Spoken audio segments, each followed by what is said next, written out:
Russia has escalated its bombardment of the Ukrainian capital, shelling a residential neighbourhood and a shopping centre in Kyiv. At least 6 people have been killed and a new curfew is in place. At the same time, Ukraine has rebuffed Russia's offer to surrender the port city of Mariupol in exchange for a safe passage for civilians. A ceasefire in the war, nearly a month on, is still no closer. Residents in a Kyiv neighbourhood woke up to this smouldering scene.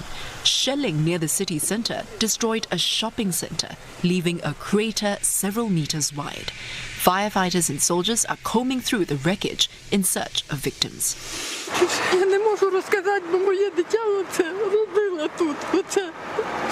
Вона вчора ще на роботі була, а вчора оце вечором случилося. Emergency services blame the attack on enemy shelling. They released security camera footage showing a massive explosion and a mushroom cloud, followed by a series of smaller blasts. The 10-story building and vehicles in its car park was set ablaze, with debris strewn around the area for hundreds of meters. Kyiv's mayor says some residential buildings have also been hit. British intelligence claims Russia's advance on the city has largely stalled, but Moscow is likely to continue prioritizing Kyiv in the coming weeks.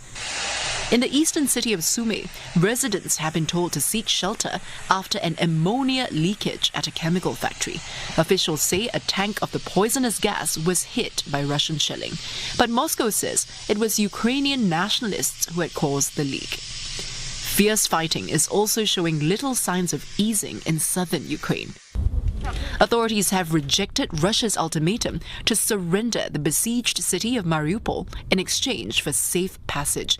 They say there can be no question of any surrender and called on Moscow to stop wasting time. Hundreds of thousands of civilians are still trapped in Mariupol with dwindling supplies. We were talking to my grandma on the 1st of March. It was her birthday. She was born in 1943, so it would be very sad if she didn't survive this war as well. Russia and Ukraine have agreed to opening 8 more humanitarian corridors, but Mariupol has been excluded. Officials say efforts to reach Mariupol with humanitarian supplies have continued to fail. Kieran McQuillan joins us live now from Lviv for more. Kieran, Kyiv's mayor has reinforced this curfew till Wednesday in the capital. How severe is the situation there? Well, as you just said there in the report that was previous to this interview, the situation in Kyiv is getting worse. There seems to be an uptick in the level of violence. Overnight at 11 p.m., there was a huge explosion that was heard across Kyiv. First light this morning, our crew arrived on the scene to this multi-story shopping centre, fitness centre and multi-story car park, which had literally been levelled by some kind of explosion. Our team saw the bodies of at least 8 people in the rubble of that building. And it's very unclear if this was in fact shelling or maybe some sort of missile which was fired into the building very late at night. You have to ask yourself the question, why was this targeted late at night with so few people there? Was it a rogue missile, or was it to send some sort of signal to the people of the area of Podil, which is to the north of the city centre of Kyiv, an historic suburb of the city? Now, 2 hours ago, our teams on the ground were reporting that there was the sound of gunfire in the Obelinsky district, again to the northwest, in fact, of Kyiv. This is very close to where there are some Russian positions on the outskirts of the city. Now, this gunfire would indicate some level of street-to-street gun battles going on, perhaps paratroopers, perhaps a Russian division that has made its way into Kyiv, or perhaps saboteurs. And as you mentioned, the mayor of Kyiv has announced this citywide curfew, which will start at 8 p.m. tonight and will run right through until 8 a.m. on Wednesday morning. The idea behind this curfew, which was done last week as well, is to try and rout out some of these infiltrators or saboteurs that are causing havoc in the city. Meantime, Kieran, there is another desperate situation in Mariupol, of course.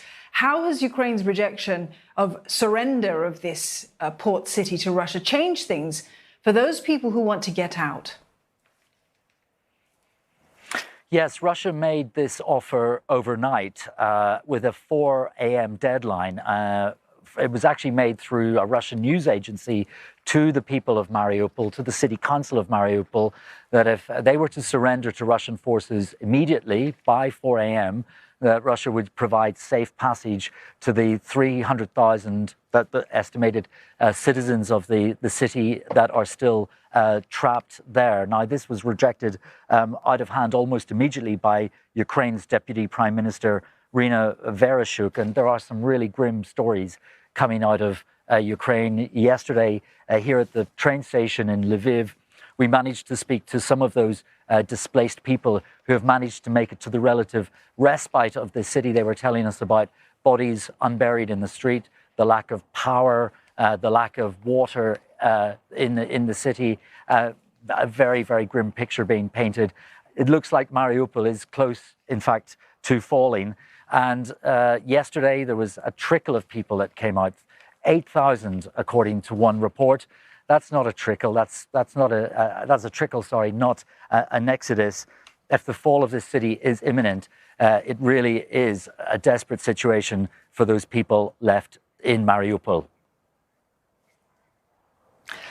Kieran, thank you for that update. Kieran McQuillan there in Lviv, Ukraine.